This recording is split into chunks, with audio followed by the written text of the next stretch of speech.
আমি শুধু দেবকে চুজ করলাম। আমি আমার নাম থেকে শুভশ্রীকে সরাতে পারবো।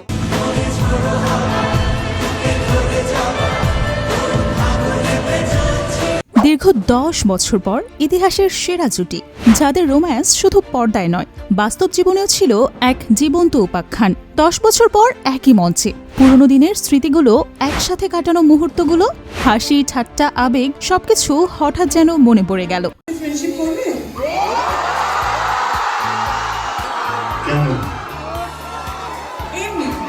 সেই 16 বছর আগের বলা প্রথম ভালোবাসার মানুষের কথাটা আজ আবারও পুনরাবৃত্তি হলো। তাদের দুজনের লুক, আবেগ, ইমোশনটাও ছিল বেশ চোখে পড়ার মতো। এটা এমন একটা অনুভূতি যা একই সাথে আনন্দ এবং না বলা কত শত দীর্ঘশ্বাস মনে করিয়ে দেয়। পুরোনো দিনের সুখের স্মৃতিগুলো মনে করে মুখে হাসি ফুটছে, কিন্তু একই সাথে মনে করিয়ে দিচ্ছে যে সেই পুরোনো দিনগুলো আর নেই। কিছু না বলা কথা, কিছু অব্যক্ত অনুভূতি দীর্ঘ অপেক্ষার অবসান ঘটিয়ে ধূমকেতুর ট্রেলার লঞ্চের অনুষ্ঠানে একসঙ্গে ধরা দিলেন দেব ও শুভশ্রী গঙ্গোপাধ্যায়। শুভশ্রী বলেন, আমরা কখনো আমাদের জুটিটাকে টিকিয়ে রাখতে আলাদা করে কোনো চেষ্টা করিনি। তোমাদের ভালোবাসাতেই আজও এই জুটি বেঁচে আছে। হ্যাঁ ভিউয়ার্স, দেব শুভশ্রী শুধু একটি জুটি নয়, দেব এবং শুভশ্রী গোটা একটা জেনারেশনের আবেগ। এ যেন প্রায় এক যুগের অপেক্ষার অবসান ঘটিয়ে অবশেষে ধূমকেতুর বহু প্রতীক্ষিত ট্রেলার লঞ্চের অনুষ্ঠানে এক ফ্রেমে ধরা দিলেন প্রাক্তন জুটি। 10 বছর পর প্রথমবারের মতো প্রিয় মানুষটির হাত ধরেছেন,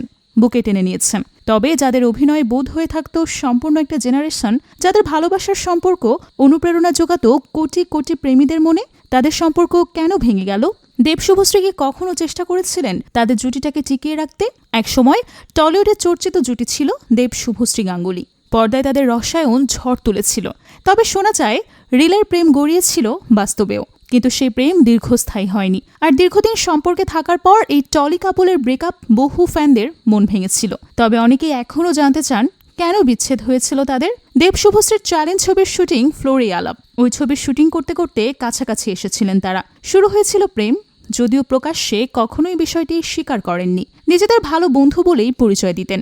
যদিও প্রায়শই একসঙ্গে দেখা যেত দেব শুভশ্রীকে। আচমকাই শোনা যায় দুজনের পথ আলাদা হয়ে গেছে। তবে সম্পর্ক থাকাকালীন স্বীকার না করলেও ব্রেকআপের পর দেব প্রকাশ করেছিলেন যে শুভশ্রী তার খুব কাছের ছিলেন, এমনকি তার জীবনের নিকটতম ব্যক্তি শুভশ্রী ছিলেন। দেব তার লাভ স্টোরিতে এই ধরনের মোড় প্রত্যাশা করেননি।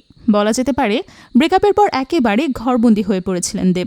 হয়তো বেশি মদ খেয়েছি, খুব জোর হলে রাত তো ঘুম আসতো না। অন্যদিকে নায়িকার বিভিন্ন সাক্ষাৎকারে উঠে এসেছে দেবের সঙ্গে বিচ্ছেদ হওয়ার পর অনেকটাই পরিণত হয়েছেন তিনি। যদিও তাদের ব্রেকআপ হওয়ার সঠিক কারণ কখনোই প্রকাশ্যে আনেননি। তবে এক ইন্টারভিউতে কাঁদতে কাঁদতে দেবের নাম না করলেও শুভশ্রী বলেছিলেন একসময় এতটাই তিনি ভেঙে পড়েছিলেন যে বাথরুমে 2 মিনিট পর পর গিয়ে কান্না করে আসতেন, কাউকে কিছু বুঝতেই দেননি। পরে অনেকটা সময় পার করে এই ব্রেকআপের কষ্ট থেকে বের হতে পেরেছেন তিনি।